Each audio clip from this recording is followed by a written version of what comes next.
मुंबई से सटे मीरा भाईंदर हाईवे पर मनसे के कार्यकर्ताओं का यूनिक आंदोलन। मनसे के कार्यकर्ताओं ने मीरा भाईंदर के हाईवे पर बने बड़े बड़े खड्डों के अंदर गाजर, केला, लॉलीपॉप का कांटा बनाकर मछली मारने लगे। मनसे के कार्यकर्ताओं का कहना है कि यहाँ की सरकार इन खड्डों को नहीं भर पा रही है, इसलिए यूनिक आंदोलन को करके प्रशासन को जगाने की कोशिश की जा रही है। आए दिन मीरा भाईंदर में हाईवे पर एक्सीडेंट हो रहे हैं, कई लोगों की मौत हो चुकी है।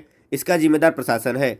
प्रशासन को इन खड्डों को भरना चाहिए। हम प्रशासन से मांग करते हैं कि इस आंदोलन के माध्यम से प्रशासन जागे और हाईवे पर जो खड्डे पड़े हुए हैं उनको जल्द से जल्द भरा जा सके।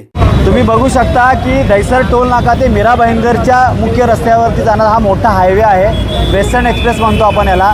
परंतु इथे पावसामध्ये दर पावसामध्ये पाऊस असो किंवा उन्हाळा असो हिवाळा असो खड्डे तरी असतातच आणि याच्यामध्ये लोकांचा लाखो लोकांचा जीव जात आहे। रोज ॲक्सिडेंट होत आहेत, अनेकांचे हातपाय गमवावे लागतात। तुम्ही घोडबंदरला बघितला 4 दिवसापूर्वी एका महिलेचा मृत्यू झाला ट्रक खाली येऊन। आणि या पावसामध्ये रात्री इकडे लाईट्स तर नाहीच आहेत, परंतु रात्री या ठिकाणी खड्डे पडलेत, अपघात अनेक होत आहेत, अनेकांचे जीव जात आहेत। परंतु या प्रशासनाला PWDचे अधिकारी, MMDAचे अधिकारी असतील किंवा इकडचे दोन्ही मंत्री अनेक आमदार गेल्या वर्षी या लोकांनी आंदोलन केलं होतं, बुट्टी गमेला वगैरे घेऊन स्टड बाईक घेऊन केलं होतं। किंबहुना त्यांना हे विसर पडला असेल की आम्ही आता सत्तेत आलो आहोत, आमच्याला आता मतं मिळालेत, आम्ही आता आमदारकी आम्हाला मिळाले आहे, त्याच्यामुळे हे विसरलेत। पण लोकांचा दिवसेंदिवस जीव जातोय, त्याच्यामध्ये अनेक अधिकारी रोज जात आहेत। मला असं वाटतं की रस्त्याचं काम इथं झालं पाहिजे आणि मला असं वाटतं की इकडच्या अधिकाऱ्यांचं किंवा आमदार किंवा यांचा जोपर्यंत घरचा व्यक्ती जात नाही तोपर्यंत यांना जाग येणार नाही की आपल्याला रस्ता बनवला पाहिजे। रस्ता हा झालाच पाहिजे। किती भ्रष्टाचार होतोय, लाखो करोड रुपयाचा भ्रष्टाचार रस्त्यामध्ये होतोय, पण रस्त्याची काय स्थिती आपल्याला सुधारायला मिळतच नाही आहे। सरकारची मागणी काय आहे? आमची हीच मागणी आहे की लवकरात लवकर या रस्त्याची परिस्थिती आपण सुधारावी, चांगले रस्ते द्यावे जेणेकरून लोकांचं मृत्यू होणार नाही, लोकांना त्रास होणार नाही आहे।